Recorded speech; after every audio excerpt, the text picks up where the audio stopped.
that this? actually switches. Yeah, I'll need that.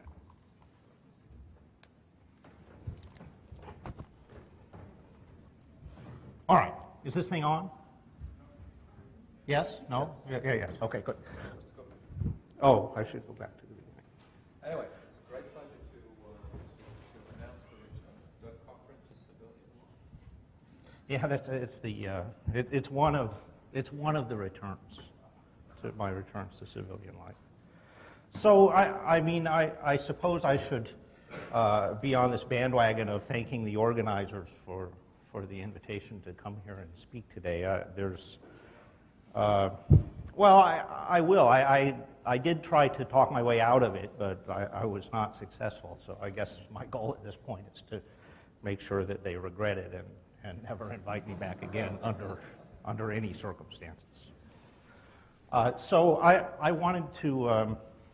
I know that most of the talks, although not all, in so far have played to a few themes, and I'm going to talk about radar and some operator-theoretic modeling, which may seem to have nothing to do with this, but I'm going to make at least a thin effort to tie it in during the course of the discussion.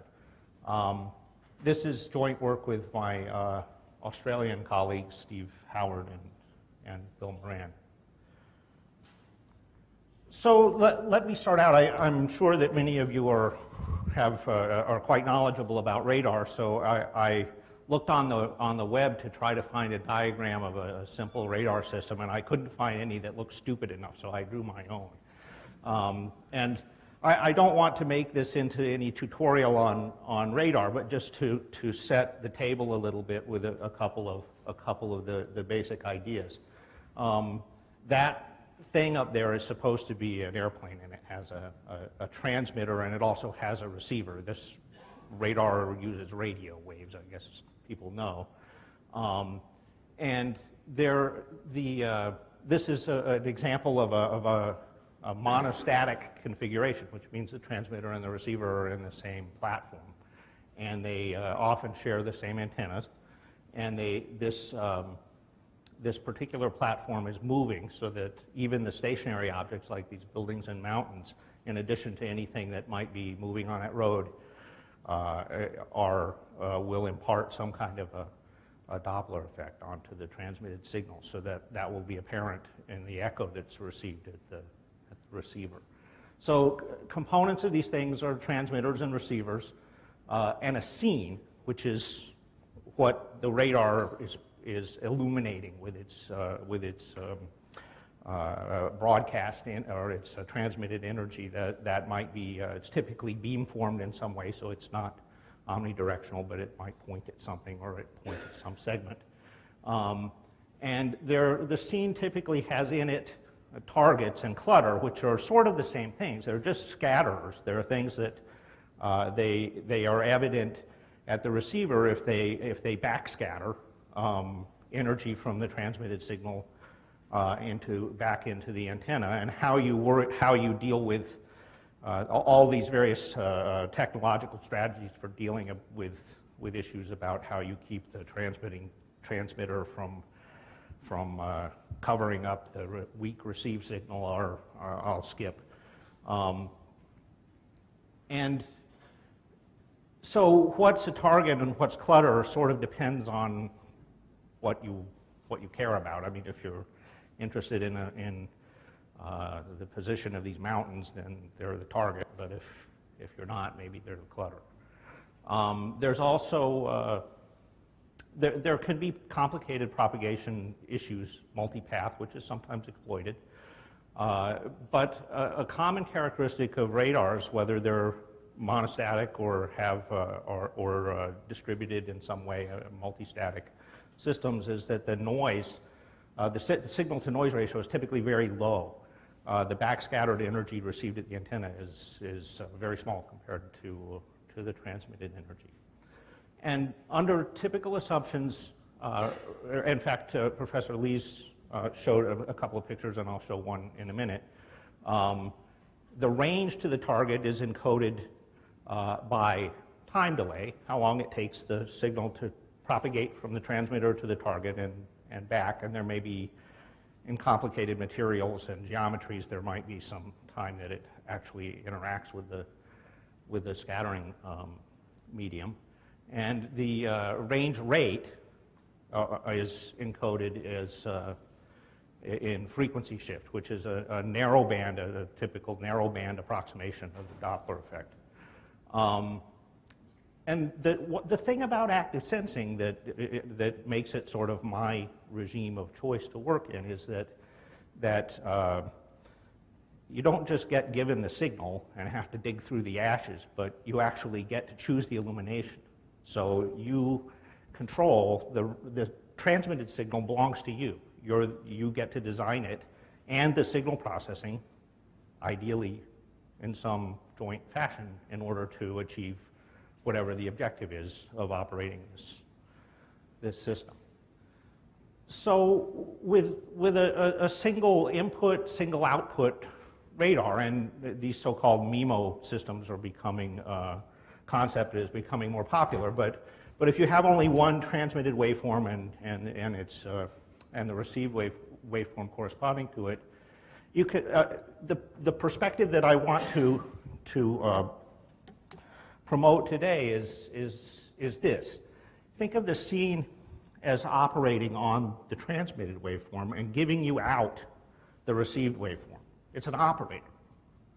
So some things may be known about it, or maybe nothing's known about it. But the idea is that it can be, for typical applications, well approximated by some kind of linear transformation between input signals in L2 and output signals in L2, plus noise, and the contributions of target and clutter are summed together by physics, by superposition. And the design objective, well, what do you get to design? You get to design the waveform and some things about how it's modulated and so forth, and you get to design the signal processing at the receiver. The objective varies somewhat with what you're trying to do: detect, classify, characterize the scene, imaging, that sort of thing are all typical radar applications. So this it's a strange picture. This guy is Willard Miller. Is Guillermo still here? Well, so he's now an emeritus professor at University of Minnesota, and he promoted this operator-theoretic view of radar in the early 1990s with some very beautiful work. And these pictures, I didn't make them up. I mean, they're on his website. I've never met him, and I was hoping Guillermo could comment on them. But from these things, he seemed like, I've never worked with him, but he seemed like the kind of guy I might like to work with, because from his appearance, he might be the sort of person who would appear in, some bastion of Southern gentility wearing a Madras shirt. So his work was sophisticated in the sense of mathematical analysis. I mean, he understood and characterized a lot of radar functions in terms of operator theory, harmonic analysis. He used representation theory of the Heisenberg group, which you think, if you're familiar with that it's essentially, it does this time shifting and frequency shifting kind of operation as an action on L2 of R, and the automorphism groups of phase space and so forth. But he didn't have in his work anything that was stochastic. So radar people are often interested in detection and estimation, which has probability in it, and it didn't somehow catch on very well, maybe because it was in language that people who work in radar don't know that well, and maybe because it didn't have a lot of the machinery in it that they do know well and value in the applications. So I didn't anticipate that the previous talk would have a picture of like this, but it did. But let me speak to this for just a second. This is a typical sort of plot associated with radar. It's a cross ambiguity function. So the way that this is produced is you own the waveform, so you have the transmitted waveform, and you have the received waveform, and you take the transmitted waveform and time shift it to various time shifts, and frequency shift it to various frequency shifts, and for each one of those time and frequency shifts, you take the inner product between that time frequency shifted waveform that you own and the received signal. And well, why would you take the inner product? Well, this is a display. The vertical axis is frequency shift, and the horizontal axis is time shift. And I think it's the absolute value. Well, why would you want to display that? Well, in the presence of white Gaussian noise, then the inner product is a sufficient statistic for the likelihood ratio, which is the basis of the optimal, let's say, Damon-Pearson detection. So there is some basis, there is some circumstance under which that's the optimal thing to do, and it's commonly done even in circumstances when it's not the optimal thing to do. But what you can see in this picture is this stripe at zero velocity, the so-called zero Doppler slice. This corresponds to stationary targets, or it may correspond to targets that are stationary with respect to the motion of the transmitter. And then you see some other bright stuff away from it. Those are the targets. They're airplanes at different, the Doppler position relative to zero represents their radial motion relative to the radar, and the horizontal position of those bright dots represents the distance from the radar. And just as Professor Lee calls what a range Doppler diagram, range Doppler plot. So there's this idea of time shifting and frequency shifting and taking dot products is sort of well established in radar. Unfortunately, there is engineers, signal processing people start out very comfortable with a class of operators called linear time invariant systems. They're convolutional operators to mathematicians. And these have been employed with surprising aggressiveness in modeling of radar scenes. And in particular in connection with waveform design, but they're not, it's not such a good idea. I mean, if you teach the course, which many of you probably do, to undergraduates, you teach them about linear time invariant systems, and you say, well, you know, the thing about an LTI system is that if you know its response to an impulse, then you know its response to everything else. You just get it by convolution. Another way to say that is, well, I'll say the thing in a different way in a minute. In fact, the next slide may go to that. Another way to say that is that sinusoids are the eigenfunctions of LTI systems. The reason you get away with that is because you already know what the eigenfunctions are. All you need to do is get the eigenvalues. So you can have an LTI system that, for example, takes sinusoidal illumination, and it can cause the amplitude to change, and it can cause the phase to change, but it can't cause the frequency to change.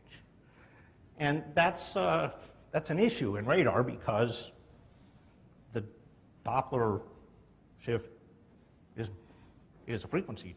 Doppler is modeled by a frequency shift. So LTI systems can't accommodate Doppler. Probably the writer model for doing this sort of thing is a class of things called Hilbert-Schmidt operators. And without going a lot into the theory, let me introduce you to the very basics of this idea.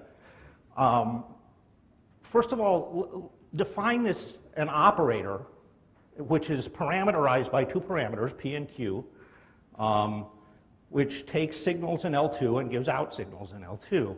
And the way that it does it is it imparts a time shift of Q and a frequency shift of P on the signal. So this is a basic building block. The reason that I use P and Q is because, I don't know, out of some grudging respect for physicists, I think that this goes back to even before Gibbs. I mean, maybe Hamilton used P and Q as the indices for displacement operators in mechanics. So this is not the usual definition, but let me give it as a characterization. Every Hilbert-Schmidt class operator can be written as a superposition of these elementary operators. So in this expression, I'm coming down to point at it, I can't stand sitting there. In this expression, you have an arbitrary Hilbert-Schmidt class operator is written as the weighted sum, well here it's an integral, but it's just a sum with these coefficients, S of PQ, and these displacement operators. So this is the sort of thing that you can accommodate Doppler modeling. They can impart frequency shifts as well as time and phase shifts, so they subsume LTI operators as a subclass. But they have a few drawbacks. I mean, they're a little bit, you don't get it for free. I mean, the thing about LTI operators is, which is just another way of saying the thing that I said twice before, is that if you write things in the Fourier basis, then they're just multiplication. So in particular, they commute with each other. These things don't commute with each other. In fact, if you do them in different order, you end up screwing up the phase of the signal in a way that you have to keep track of. So it's a more sophisticated class of models, but it comes at a bit of an expense. So look at how you might model a scene with this sort of machinery. This operator, I hate these buttons. This operator here, think of as a bulk time frequency shift to a nominal target center. And then this sum of perturbations, which is summed around a neighborhood of the origin, is a set of discrete scatterers around that target center. So target model might look like that. Clutter model might look like the second line, again, a weighted sum of time and frequency shifted operators, which could be deterministic or could be random, like a Markov random field or Gaussian field or something like that. And I'll point out here that in many applications of radar, both the target and clutter are often sparse. But that sparsity is not necessarily in a finite library, right? I mean, you know, as somebody who just came from the military, I mean, you seldom find an adversary who is so accommodating as to put their targets exactly on a grid. So the P and Q might be drawn, will be typically drawn from not only an infinite but an uncountable set of parameters. But they will be, there are often only a few of them present, or only a few strong scatterers present in the scene. And I'm going to stick to the Gaussian noise case for now because it will work out well. So a standard radar sort of problem is you have a baseband waveform, it gets modulated up to a carrier frequency, and the receiver takes it back down off of the carrier and typically does some signal processing on it to answer a question. And that signal processing, I'm going to assume for the time being, for these examples that are coming up, is linear. And you usually want to define optimal or at least good systems which consist of the waveform and the signal processing for various class of problems, typically with constraints. You don't have infinite power, you don't have infinite bandwidth.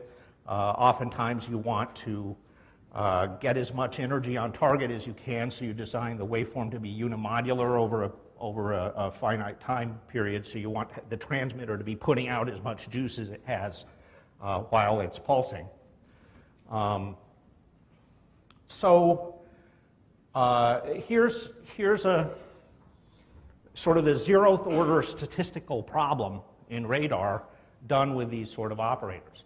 With a target present, there's H1, you have this sort of picture. This is the target model that I described before with noise. With target absent, you just have the noise, and you can actually see what the distribution of the received signal is in terms of the operator under each of these hypotheses. So with the operator defined this way, detection is optimized by getting the maximum signal power, which is to say that you want to maximize this inner product, and that inner product is maximized, well, B adjoint B is a non-negative definite operator by construction. So this inner product will be maximized by choosing W to be an eigenvector of that operator corresponding to the largest eigenvalue. So these statistical kinds of problems in this operator setting can be addressed in the way that we usually do with matrices. But you end up working with these operators on infinite dimensional spaces. If here in this problem, if W is constrained by power rather than energy, the solution changes, and I'll speak about that another time.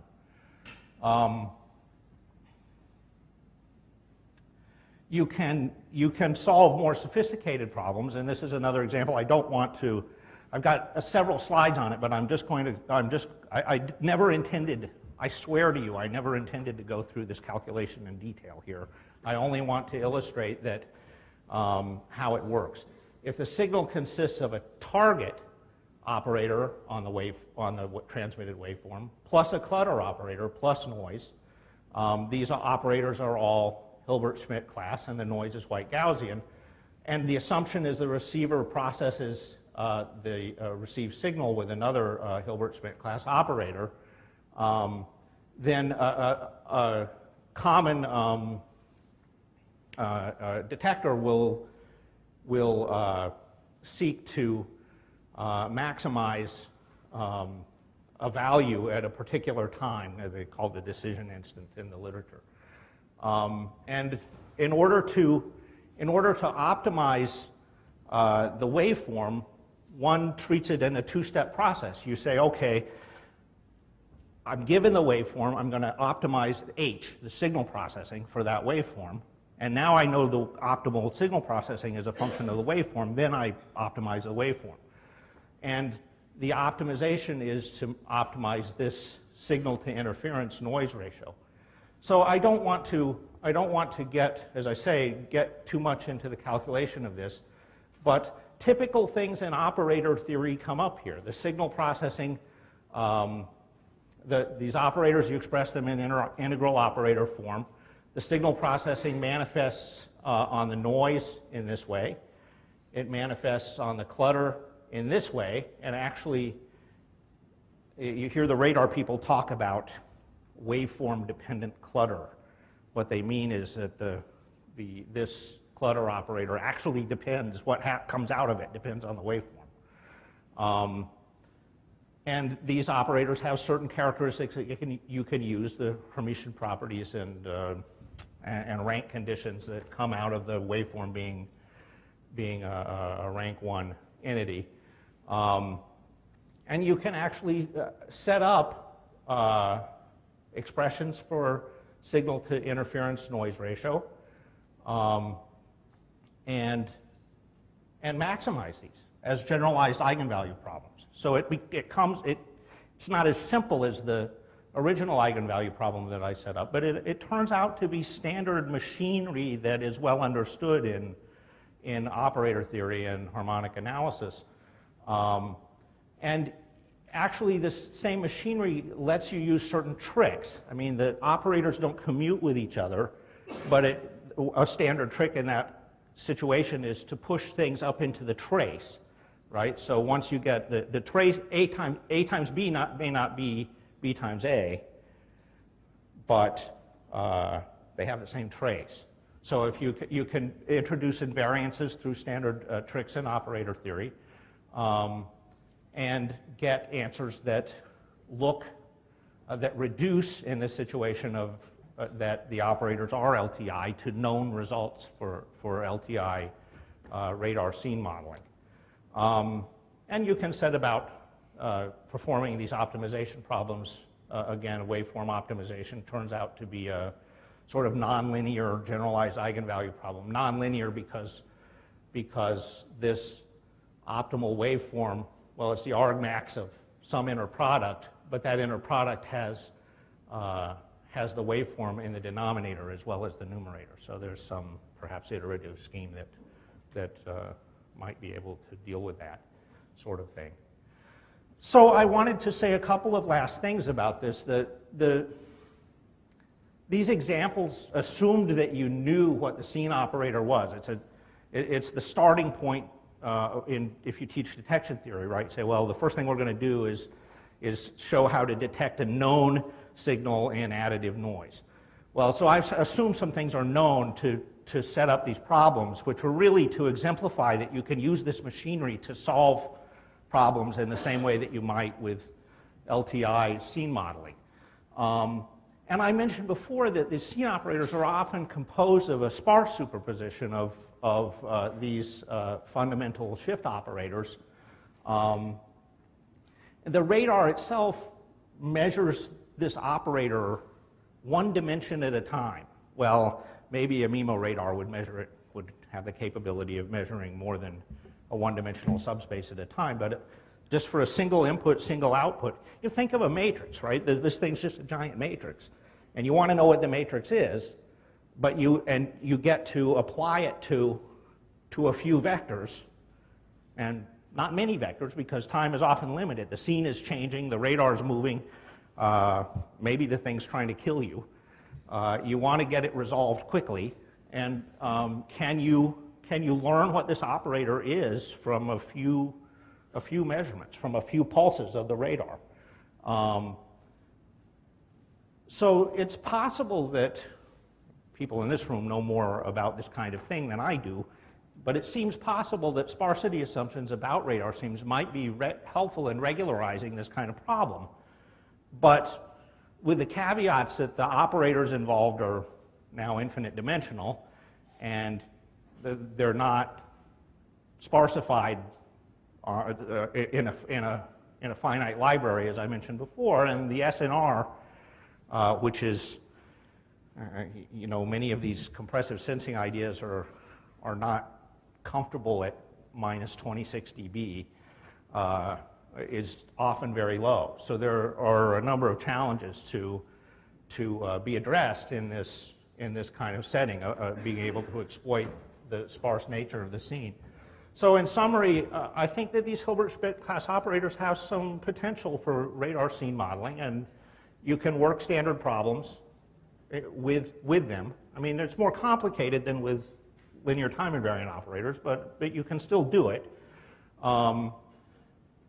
Determining the operator from small numbers of rank 1 measurements has not been treated, certainly not in the radar literature. Maybe there's something in the mathematical literature that I'm not aware of. And maybe some of these new emerging ideas in sparse systems can be of value in treating problems like this.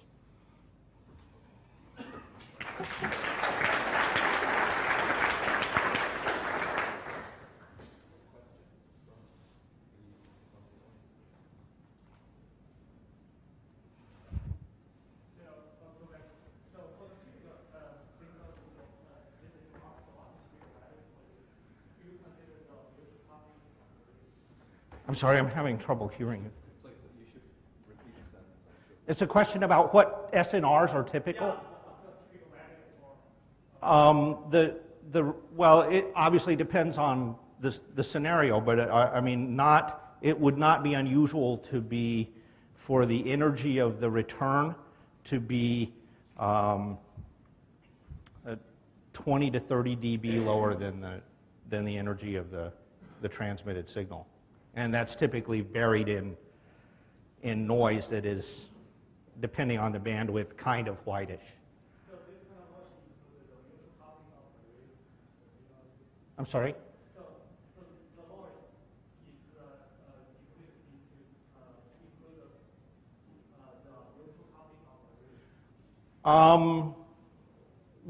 ray. Mutual coupling of the elements in the antenna array is one source of that noise. There are more sophisticated models than white Gaussian for dealing with that kind of noise effect. And by saying that, by giving this range of figures, I haven't included clutter, right, which is returned from scatterers that are not of interest, and that is often more problematic than the noise in standard signal processing treatments of these problems. Is that a fair statement, Carrie? So just to put it another way, so you said that in compressive sensing problems, and after you, in a sense, digitized everything, then some of these algorithms don't like low SNR. I mean, in a sense, with radar, it's always been a mixture of analog and digital. Yeah. So that might make it in some sense, a more fruitful opportunity for compressed sensing. Yeah, possibly so. I mean, to move things up to the analog part of the receiver is a potentially. I mean, current digital receivers have an issue because of the sampling, right? They get what's called in radar. I don't know what you call it in communication. It's called straddle loss. So you get energy that actually comes into the system between the sample values that is hard to account for. And so in a way, what you're doing is you're playing 20 questions with an operator. Yeah, 20 would be about right. But it's an infinite dimensional operator, so that's a sparse set of questions. And is the purpose of asking different questions to create a background that's better for detection? Well, it's not. It depends. I mean, the 20 questions game is not necessarily about detection, but it's about understanding the scene. If your goal is to image the scene, then that is the 20 questions are to get the image. If your interest is in detection, it's typically to separate the clutter part of the scene from the target part of the scene. So you would like to understand what the target subspace and the clutter subspace of this operator are. I think I've asked you that. Any more questions? All right, let's thank Thanks very much.